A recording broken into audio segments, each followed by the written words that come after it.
Bom, então, interromper aí, só para a gente olhar. Então, esse gráfico aí, ele produz potências de momento no numerador, momentos sobre os quais eu estou integrando.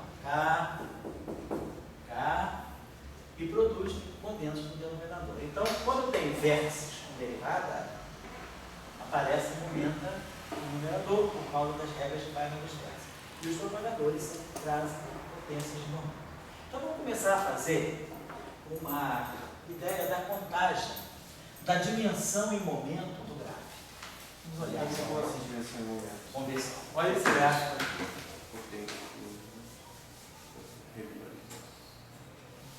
Esse gráfico aqui, duas linhas externas de campo vetorial e duas linhas externas de campo escalar. Mas vamos dar uma olhadinha aqui na integral de momento. Integral só do loop, o que exclui as linhas externas. Vamos pegar isso aqui, que é o cerne do cálculo. Então, nós temos, aqui tem momento, mas aqui tem dimensão de momento a 4. Porque 4K, dk0, dk1, dk2, dk3. Você tem dimensão de momento a quarta, momento a quarta, momento a quarta. Você tem dimensão de momento, nós já temos uma potência de momento a 12 no numerador. Cada elemento de volume, cada elemento de linha, tem do espaço de momento na dimensão de momento. 3 vezes 4, 12. Aqui, ó, mais um objeto com dimensão de momento.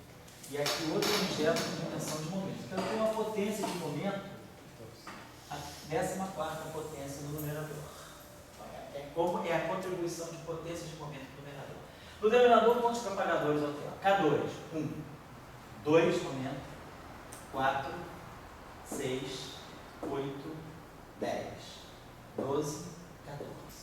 Então, eu tenho 14 momentos no numerador, 14 potência. Então, é como se o numerador fosse um momento a 14 e o denominador um momento a 14. Então, dimensão. Oi? Vai divergir. Dimensão, exatamente. Então, ele não tem, eu tinha que ter quanto mais potência de momento eu tiver no denominador, mais a tendência do gráfico é convergir. Eu tenho bastante potência no denominador, é como se eu tivesse integral de dx sobre x. E acontece 14 no numerador? Numerador, 4, 8, 12, 13, 14.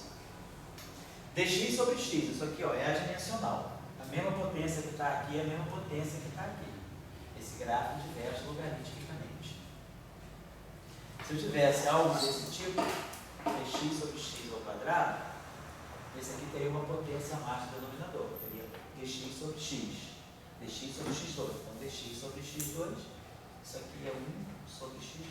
Opa, dx sobre x2 é menos 1 sobre x. Então, esse caso aqui, a tendência dessa integral aqui é convergir lá no infinito. Quando x tende a infinito, o resultado dessa integral é 1 sobre x. Tá? Então, eu tiver algo desse tipo, ó, x2 mais m2. Né? Essa integral aqui, na origem, ela é finita.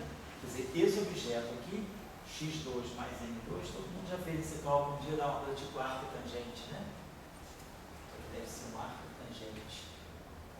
É arco tangente de x sobre m, né? Se eu derivar arco tangente, é 1 sobre a derivada disso aqui, tá? Então, basicamente, esse arco tangente. Então, quando x tende a infinito, o arco tangente tende aqui sobre 2. Então, essa integral aqui é finita. Se eu tivesse algo do tipo x dx, essa integral seria x2. Então, no infinito, se essa integral aqui vai de 0 a infinito, claramente ela diverge no sentido ultravioleta. Então, o que a gente começa a observar é que a potência de momento que eu tenho no final do gráfico, ela dá uma indicação se esse gráfico vai convergir ou não. Se esse gráfico aqui tem 14 potências, então esse gráfico aqui vamos dizer assim, esse gráfico aqui ele é adimensional. Ele tem a mesma dimensão do numerador e a dimensão do denominador. Então, se ele é adimensional, eu imaginaria que ele é alguma coisa logarítmica, porque o logaritmo é alguma coisa adimensional. Se ele tivesse mais potência de momento no numerador que no denominador, ele deveria ser alguma coisa que teria um comportamento tipo polinomial. E se ele tem mais potência no denominador do que no numerador, ele deveria obedecer a alguma coisa do tipo uma função racional. Ele deveria ter uma potência de massa no denominador, alguma potência. Então a tendência dele é ser mais convergente. Eu tenho mais momento no denominador, ou eu tenho mais momento no numerador. Agora, quando eu tenho um contrabalanceamento de momento do numerador e do denominador, a tendência desse gráfico é divergir logaritmicamente. Então, nós vamos com isso estabelecer um algoritmo chamado algoritmo da contagem de potências. Vamos lá, chamado Power. Vou botar o nome em inglês, Power Counting, e depois vocês podem traduzir como quiserem. Power Counting é a regra da contagem de potência.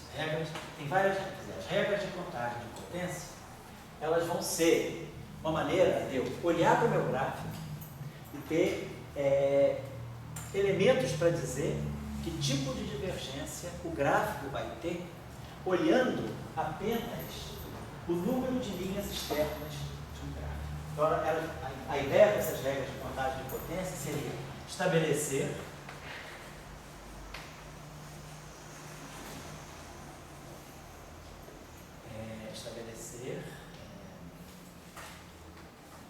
a convergência ou divergência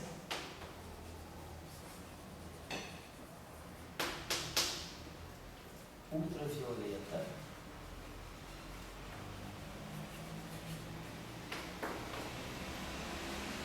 dos gráficos de Feynman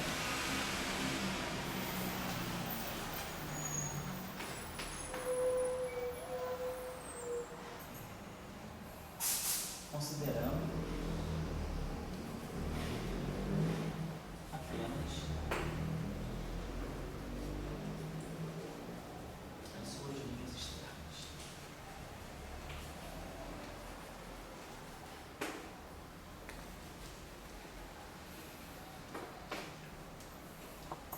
Então eu vou olhar para esse gráfico. No futuro, eu não vou nem me preocupar com o que está dentro daquele loop.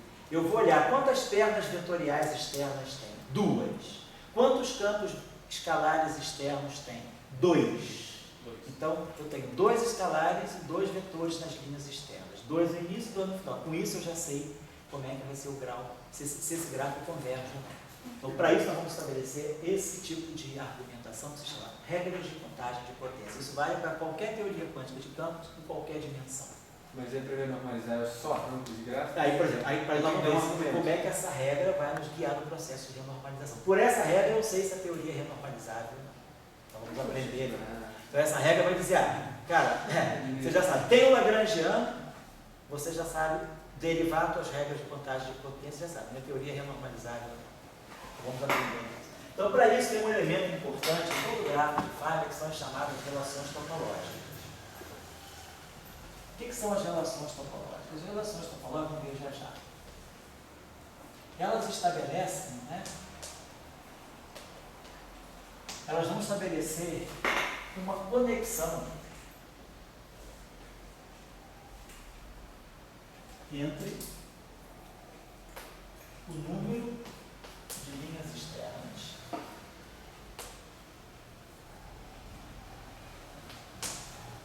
o número de linhas internas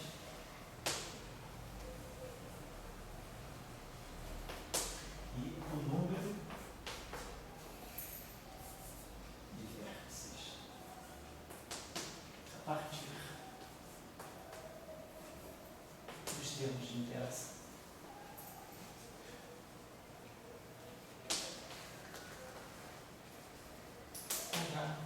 Vamos já abrir isso aqui melhor. Olha só, eu vou descarregar esse gráfico de novo, vou só desenhar ele de novo, para não ficar com ele muito sobrecarregado. Vou colocar isso para a gente fazer essa conta. Olha só, então o nosso gráfico é esse. Tem essa estrutura.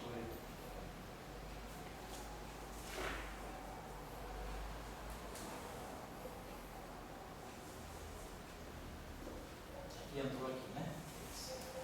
Esse aqui. Então, aqui eu tenho um A, aqui eu tenho um A,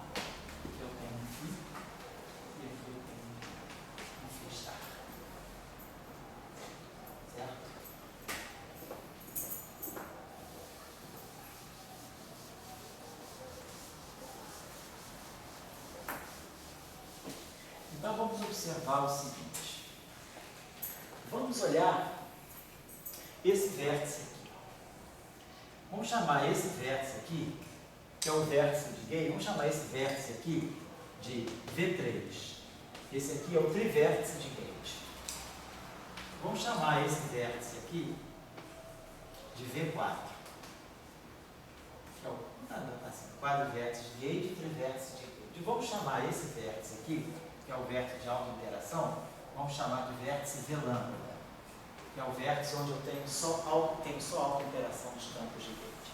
Então, são três tipos de vértice. Vamos? Então, vamos observar o seguinte.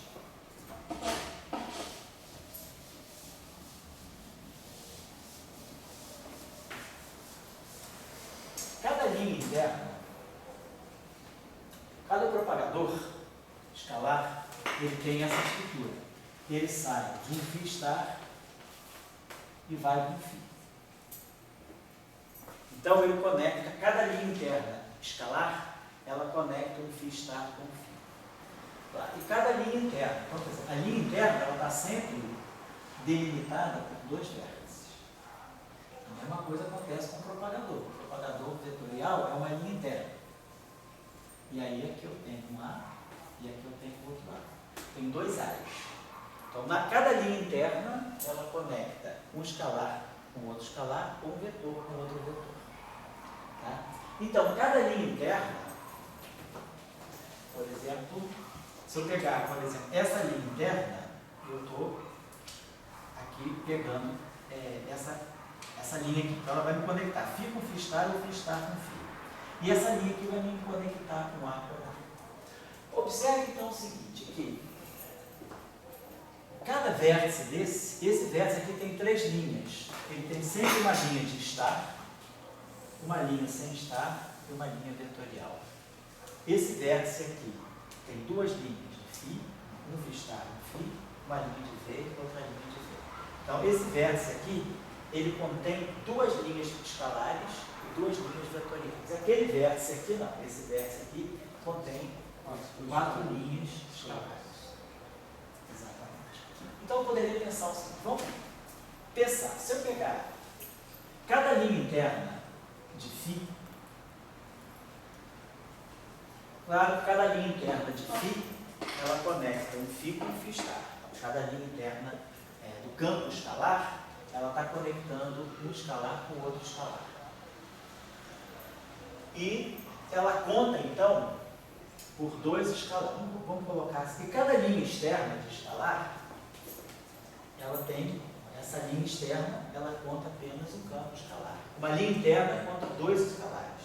Uma linha externa conta um escalar. Então, essa linha interna, ela conta duas vezes dois escalares. Ela conecta φ com φ star, ou φ star com φ. E a linha externa, apenas, ela tem a linha externa de φ, ela tem apenas um escalar. A mesma coisa com o vetor. Se eu pegar uma linha interna vetorial, uma linha de propagador vetorial de fóton, ela tem dois A's. Se eu pegar uma linha externa de A, ela tem apenas um A. Essa linha interna aqui, essa linha externa, ela tem apenas um A. Cada linha externa, cada linha interna não, essa linha interna tem dois A's. Certo? Então vamos fazer a seguinte observação agora.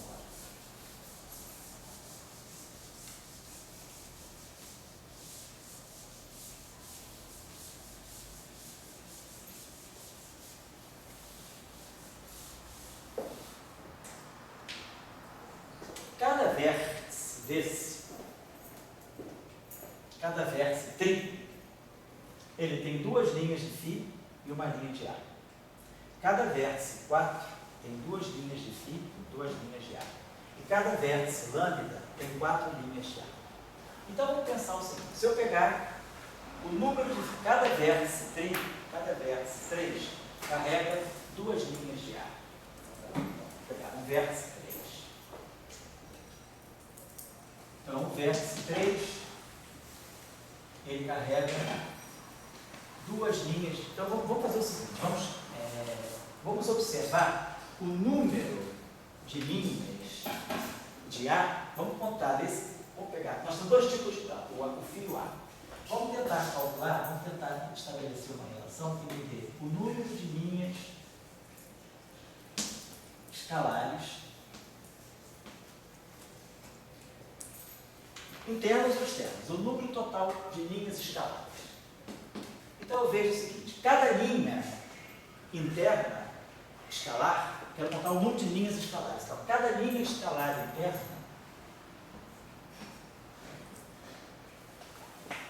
ela conta com dois campos escalares. Então, nessa linha interna, ela conecta esse φ com esse φ. Então, o número de linhas escalares internas é Φ. Vamos chamar isso aqui. Vamos chamar número de linhas escalares. Então, isso aqui já está escrito. Número de linhas escalares internas. Quantas linhas escalares internas eu tenho? 1, 2, 3, 4, 5, 6. Então, cada linha dessa, ó, tem φ, cada linha vai contar 2 φs. Então, eu estou contando o número de φs. Então não é de linhas, é de fichas. O número de φs, ou φs status, né? Tanto faz, né? Φs ou φs status. Não, o número de φs no gráfico. Então, eu vou contar o número de φs através das linhas internas. Cada linha interna conta 2 vezes. Então, eu tenho tantos φs internos, né? Então, eu tenho 1, 2, 3, 4, 5, 6, 7, 8, 9, 10, 11, 12. Cada linha interna conta por 2. Cada linha externa conta por 1. Cada linha externa conta por 1. Depois nós vamos ver, esse gráfico aqui, ele tem 2 linhas externas de φ. Vamos colocar, cada linha interna conta por 2 φs e cada linha externa conta por 1 φ. Por outro lado, a gente pode contar o número de φs pelos vértices. Exatamente, não só pelas linhas, mas pelos vértices. Esse vértice aqui tem quantas linhas de φ? 2. Esse tem 2. E esse tem 4. Então, o número de φs visto pelos vértices vai ser 2 vezes V3 mais 2 vezes V4 mais 4 vezes V4.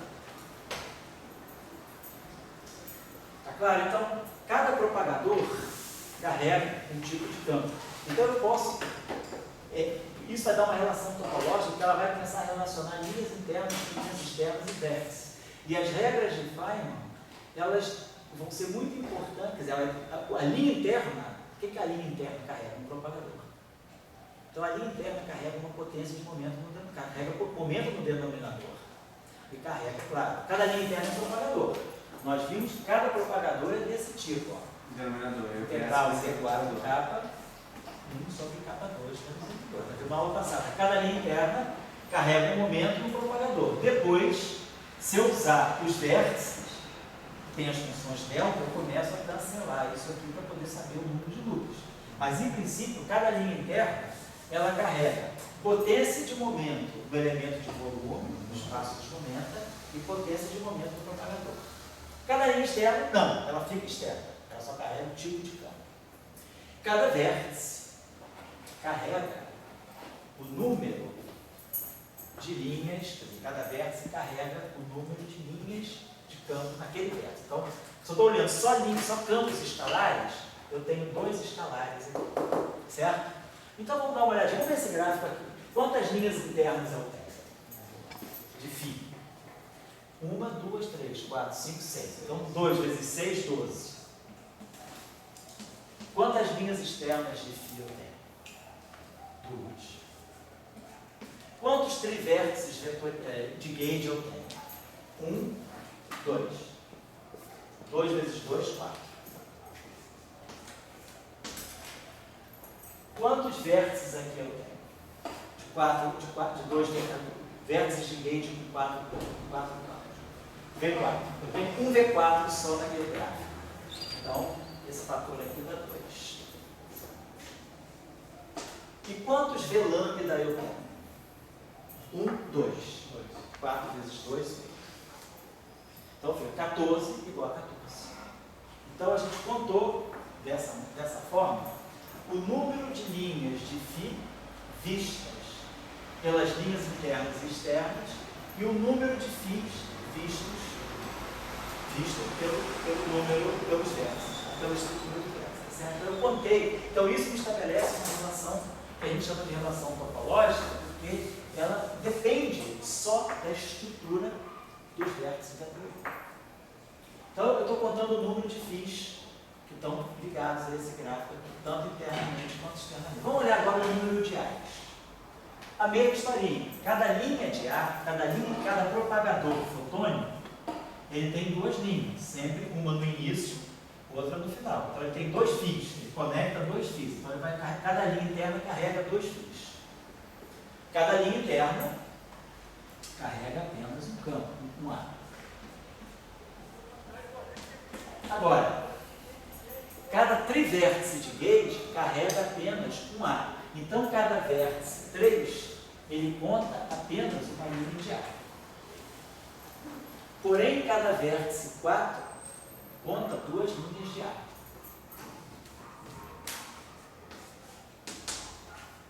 Mas eu não tenho campo de gauge em V lambda. O V lambda não conta nada, ele não tem nada a ver com A, ele só conta campo escalar. Então, essa é uma relação topológica para os campos de gauge, para o campo vetorial. Tudo que está em linha interna e externa e tudo que está interno. Então, vamos ver. Quantas linhas internas vetoriais eu tenho? Uma.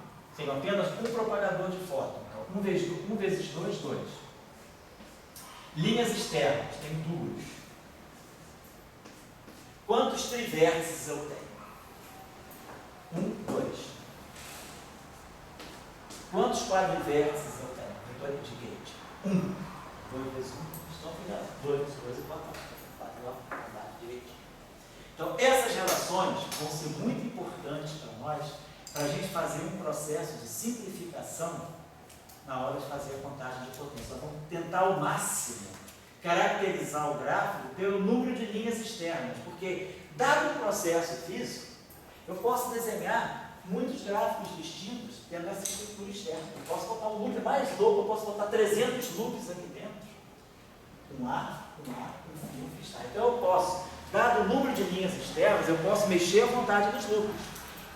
Então é interessante nós caracterizarmos o gráfico pelo número de linhas externas, porque o número de linhas externas está fixando para vocês o processo que eu estou calculando. O que eu estou calculando aí? A realidade controlada de totalidade. Oi? A realidade controlada de totalidade. Isso. A realidade são as linhas externas, é o que eu vou preparar no laboratório, eu vou fazer um scattering de fóton com PIMAX, por exemplo, e dentro do loop eu tenho os processos virtuais. Fótons que criam e se destroem, escalares que criam e se destroem, são todos os processos virtuais. Então eu vou querer que a realidade domine sobre a virtualidade. Mas a virtualidade, ela vai deixar a consequência dela. Então nós vamos ver que os processos de loop que estão lá dentro, eles vão deixar um rastro na hora da contagem de potência. Mas essa regra de contagem de potência é muito boa, porque a tendência dela vai ser eliminar as linhas internas, porque as linhas internas contam pelos propagadores, pelos processos virtuais. E as linhas externas contam pelos processos físicos. Então eu vou querer privilegiar as linhas externas e eliminar as linhas internas. E esses vértices aqui, eles vão contar pelo tipo de interação. Então vamos entender na próxima aula por que uma teoria renormalizável, o número total de vértices deve se cancelar. Então, a contagem de potência não deve depender do número de vértices. Uma teoria super renormalizável, a contagem de potência diminui com o número de vértices aumentando, e uma teoria não renormalizável, a divergência vai aumentando cada vez mais que o número de vértices aumentar. Nós entendemos o seguinte: cada vértice contribui com uma constante de acoplamento. Então, se eu aumento a série perturbativa, eu estou indo cada vez mais alto. Se eu estou botando cada vez mais vértices, estou fazendo um gráfico cada vez mais cheio de vértices, com mais processos virtuais, eu vou estar aumentando o número de constantes de acoplamento. Se a divergência do gráfico crescer com o número de vértices, isso significa o quê? Que a série perturbativa, à medida que eu aumento a potência da constante de acoplamento, ela vai ficando cada vez mais divergente. Então isso é contra a renormalização, isso aí destrói a possibilidade de eu fazer uma teoria calculada. Agora, se à medida que eu aumentar a série perturbativa, aumentar o número de vértices, a potência, o grau de divergência do meu gráfico diminuir, isso é bom, significa que à medida que a série aumenta, a série perturbativa, a potência aumenta, a série perturbativa vai ficando cada vez menor. Isso é o que eu espero de uma boa série perturbativa, que ela venha a convergir. E se é independente do número de vértices, significa que eu posso ir até a ordem que eu quiser e eu não estou alterando a convergência da série perturbativa. Então, nós vamos entender na próxima aula que esse tipo de relações aqui vai ser muito importante para nós podermos estabelecer critérios de renormalizabilidade ou não a partir da estrutura dos vértices do Lagrangiano. Por exemplo, só para finalizar aqui, se nós formos olhar a QED espinorial, aqui nós estamos olhando a QED escalar como lambda F4. Se a gente for olhar a QED espinorial,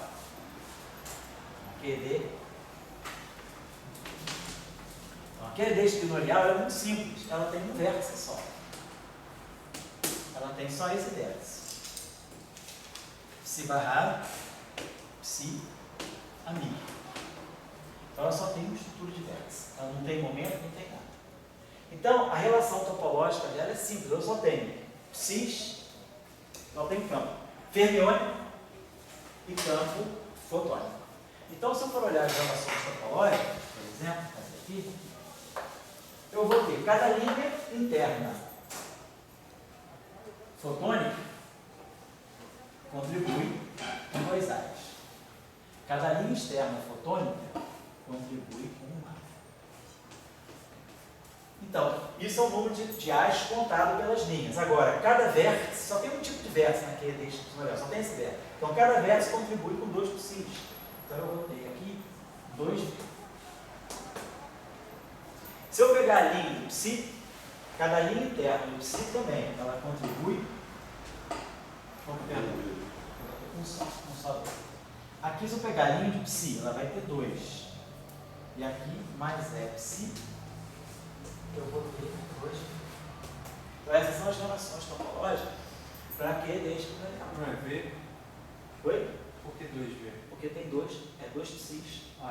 Cada vértice tem 2 psis. Necessidade. Então vamos pegar um gráfico maluquete aí da QED espinorial, para a gente contar essa relação. Vamos ver que eu pegasse esse gráfico assim.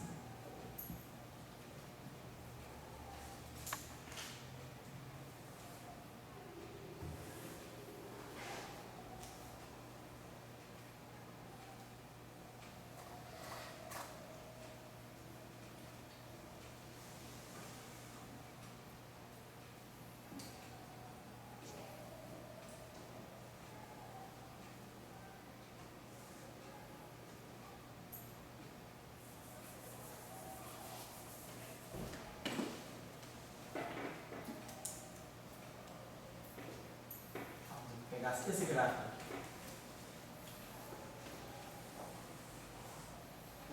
Então, quantas linhas externas ele tem? Ele tem uma linha de psi, a estrutura do vértice é psi barrado, psi. Então, eu vou ter psi barrado, tá aqui, essa linha aqui é psi barrado. Esse vértice, se aqui é psi barrado, aqui tem que ser psi. Aqui é o A. O psi se propaga pelo psi barrado.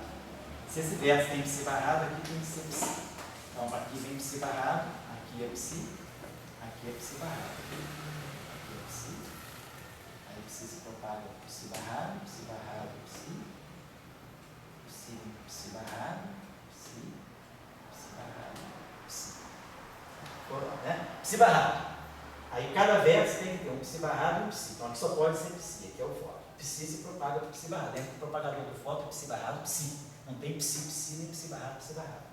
Aí aqui é psi barrado, psi se propaga para psi barrado, psi se propaga para psi barrado, psi se propaga para psi barrado, psi se propaga para psi barrado, psi propaga para psi barrado, psi. Então temos tudo direitinho, esse gráfico está todo montado. Então, vamos ver, quantas linhas internas de A eu tenho? Campo vetorial. 1, 2, 3, 4 linhas internas. Fóton. Então, 4 linhas de fóton. 4 vezes 2, 8. Quantas linhas de vértice externas de foto eu tenho? Agora, quantos vértices eu tenho nesse gráfico? 1, 2, 3, 4, 5, 6, 7, 8, 9. Eu tenho 9 vértices. 8 mais 1 igual a 9. Tá vendo? Então, isso está me dando um vínculo interessante, que eu consigo escrever o número de linhas internas e externas no seu volume de vértices. Vamos pegar linhas de psi. Quantas linhas internas de psi eu tenho? Bom, aqui eu tenho um propagador fermiônico. 1, 2, 3, 4, 5, 6, 7, 8. Então eu tenho 8 linhas internas de psi. 8 vezes 2, 16. Certo? Cada linha interna está entre dois vértices. Então, isso aqui é uma linha interna, isso aqui é outra. Aqui tem um vértice. Então, aqui, ó, isso aqui delimita uma linha interna, isso aqui delimita outra linha interna e outra. Então, eu tenho. Isso aqui é uma linha externa, então está fora. Isso aqui é uma linha externa, então está fora. Então, linha interna eu tenho 1, 2, 3, 4, 5, 6, 7, 8. Vezes 2, 16. Quantas linhas externas de psi eu tenho? 2. Verso nós já tínhamos contado, 9 vezes 2, 18.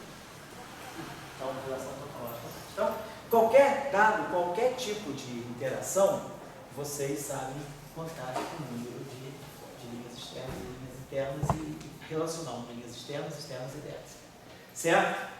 Então, essas relações são chamadas de relações topológicas. Elas são muito importantes. Oi? Por que topológica? Topológica porque elas, você no fundo, tá, ela depende só do desenho do teu gráfico. Né?